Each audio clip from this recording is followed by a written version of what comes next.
Tollywood অভিনেতা রাহুল ব্যানার্জি তিনি গত 29শে মার্চ দীঘায় এক দুর্ঘটনায় মারা যায়। তার আত্মার জন্য আমরা শান্তি কামনা করি, কিন্তু আমি ওনার বিষয়ে কিছু কথা বলতে চাই। যখন অযোধ্যায় আমাদের রাম মন্দির প্রতিষ্ঠা হচ্ছিল তখন তিনি সেই রাম মন্দিরের বিরোধিতা করেছিলেন। তিনি বলেছিলেন হিন্দুরা নাকি ফ্যাসিবাদ, যার অর্থ স্বৈরাচারিতা। তার কথা অনুযায়ী হিন্দুরা স্বৈরাচারিতা ছিলেন, অথচ তিনি নিজেও একজন হিন্দু ব্রাহ্মণ পরিবারেরই সন্তান ছিলেন। তিনি ভগবান শ্রী রামচন্দ্র এবং বাল্মীকি মুনিকে নিয়ে একটা নিকৃষ্ট মন্তব্য করেছিলেন।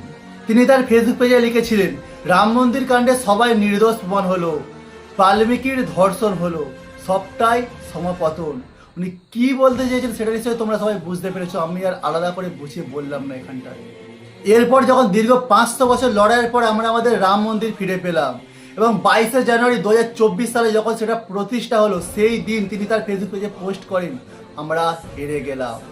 এই কথাগুলো আমি ওনাকে খারাপ দেখানোর জন্য বললাম না, আমি এই কথাগুলো বললাম কারণ উনি হিন্দুদেরকে ফ্যাসিবাদ বলেছিল, আর অথচ সেই হিন্দু সনাতনীরাই ওনার এই অকাল প্রয়াতের জন্য, ওনার আত্মার জন্য শান্তি কামনা করছে, যাতে ওনার আত্মা স্বর্গবাসী হয়, সেই কথাই বলছে। তাই জন্যই আমি এই কথাগুলো বললাম। আমি শুধু মনে করে দিলাম হিন্দুরা স্বৈরাচারী নয়, হিন্দুরা দেশের জন্য ক্ষতিকারকও না।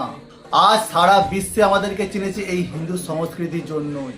হিন্দুরা কারোর দেশে জোর করে আক্রমণও করেনি, কারোর দেশও দখল করেনি, আর কারোর জোর করে ধর্ম পরিবর্তন করেনি। যাই হোক, উনি অভিনেতা হিসাবে একজন দক্ষ অভিনেতা ছিলেন। ওনার সেই চিরদিনই তুমি যে আমার মুভি, সেই অভিনয় আজ আমাদের মনে গেঁথে রয়েছে। ওনার আত্মার জন্য আমরা শান্তি কামনা করি, উনি স্বর্গবাসী হন। ওম শান্তি ওম।